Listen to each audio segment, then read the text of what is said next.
Bem, então nós temos novamente as equações que realizam a conversão entre os sistemas de coordenadas cartesiano e polares.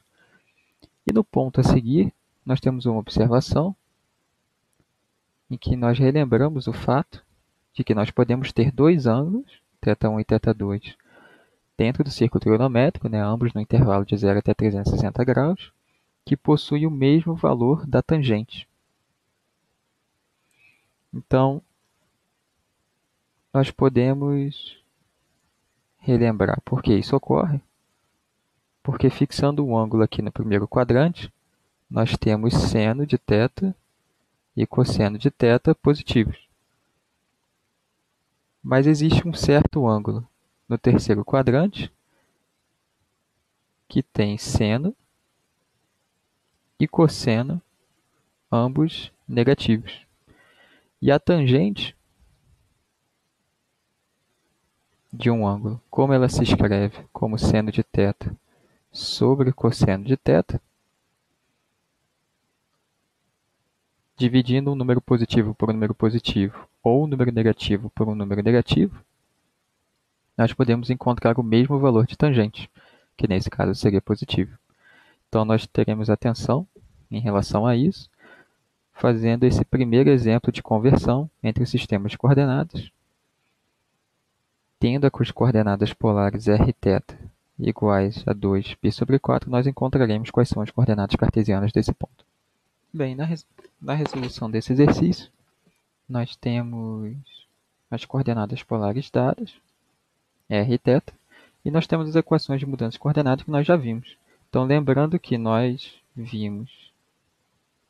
obtivemos essas equações de mudança de coordenadas de um certo ponto P, com coordenadas x e y, no sistema de coordenadas usual, a partir de trigonometria nesse retângulo. Cosseno de θ é igual a x sobre a hipotenusa r, de coordenadas polares, distância até a origem, e seno de θ é igual ao cateto oposto sobre a hipotenusa r. Multiplicando por r, nós obtemos as equações de mudança de coordenadas.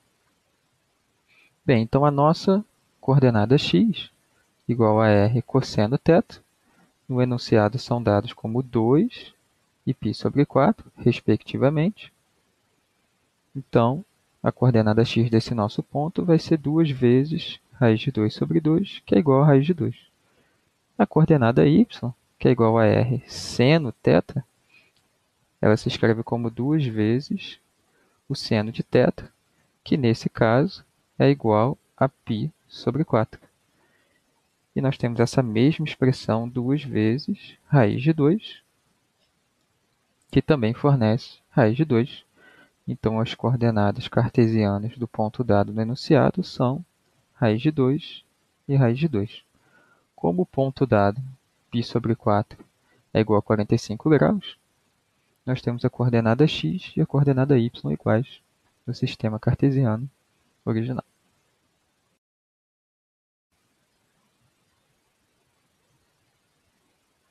Bem, vejamos agora um segundo exemplo, em que agora nós temos as coordenadas cartesianas x e y do ponto, e nós queremos obter as coordenadas polares do ponto dado. Bem, nós temos as equações de mudança de coordenadas já aqui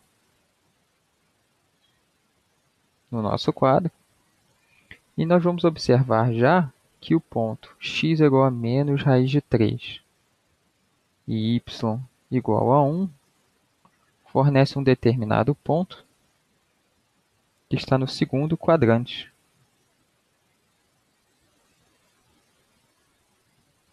Se ele está no segundo quadrante, o ângulo θ vai pertencer ao intervalo que vai de π sobre 2 até π. Ou seja, o nosso ângulo θ, em radianos, ele está entre π sobre 2 e π. Em graus, ele está entre 90 graus e 180 graus. A coordenada r ela é obtida mais facilmente a partir do Teorema de Pitágoras, que nós vimos um pouco mais atrás. Então, x ao quadrado menos raiz de 3 ao quadrado, mais y ao quadrado, que é 1 ao quadrado. Isso fornece 3 mais 1, que é 4. Então, R vai ser igual a mais ou menos a raiz de 4. É possível trabalhar com coordenadas polar com R negativo, mas isso não é muito usual, né? Então, aqui nós vamos usar a própria raiz positiva, R igual a 2. Bem, o ângulo θ do ponto dado, ele satisfaz essa equação tangente de θ é igual a y sobre x, que nesse caso vai ser 1 sobre menos raiz de 3, menos 1 sobre raiz de 3. E lembrando que a tangente ela é igual a seno de θ sobre cosseno de θ. Essa tangente ela é negativa, e nós vimos, agora há pouco, que esse ângulo θ ele está no segundo quadrante. Então, nós vamos usar um pouquinho de trigonometria para encontrar qual é o ângulo θ desse nosso ponto P dado no enunciado. É claro que o desenho vai ficar um pouquinho torto, mas nós já lembramos que a tangente ela aparece aqui como um segmento nessa reta vertical, acima do eixo x com tangente positivo, abaixo do eixo x com uma tangente negativa. Então, se nós marcarmos um ângulo alfa, nós já estamos usando o θ, né, para o nosso ângulo, para o ângulo θ do ponto dado no enunciado, mas se nós tivermos aqui um ângulo alfa marcado no círculo trigonométrico, nós temos a tangente como comprimento desse segmento vertical, que no primeiro quadrante ela é positiva. O ponto que nós queremos destacar é que esse ângulo ele tem um correspondente no segundo quadrante. Lembrando que o nosso ponto, no plano cartesiano, ele está no segundo quadrante. Então, esse ângulo alfa ele tem um correspondente lá no segundo quadrante, que se nós marcarmos esse mesmo ângulo alfa aqui, prolongando esse segmento verde, nós encontramos a tangente aqui do ângulo verde, que vai ter o mesmo valor da tangente em laranja, só que ela vai ser negativa. Então, o que nós vamos fazer é, nós vamos procurar pelo ângulo no primeiro quadrante, que nós estamos aqui escrevendo em laranja, o ângulo que tem a tangente igual a 1 sobre raiz de 3. Se nós encontrarmos esse ângulo no primeiro quadrante, nós vamos descobrir quem é o ângulo alfa, e com isso nós descobrimos quem é o ângulo verde, né, que possui a tangente com o mesmo tamanho, mas com sinal trocado, que é menos 1 sobre raiz de 3. E se nós lembrarmos dos ângulos notáveis, 30, 45 e 60, vamos pensar no ângulo de 30 graus, que é π sobre 6. O seno dele é igual a meio e o cosseno igual a raiz de 3 sobre 2. E aqui, fazendo essa divisão de frações, repetindo a primeira e multiplicando pelo inverso da segunda, nós obtemos 1 sobre raiz de 3. O que faz com que o nosso ângulo alfa seja igual a o ângulo alfa seja igual a π sobre 6. Então, o ângulo verdinho, que aparece aqui, é π sobre 6. E o ângulo θ, ele, na verdade, ele começa lá no eixo x e vai até esse segmento radial.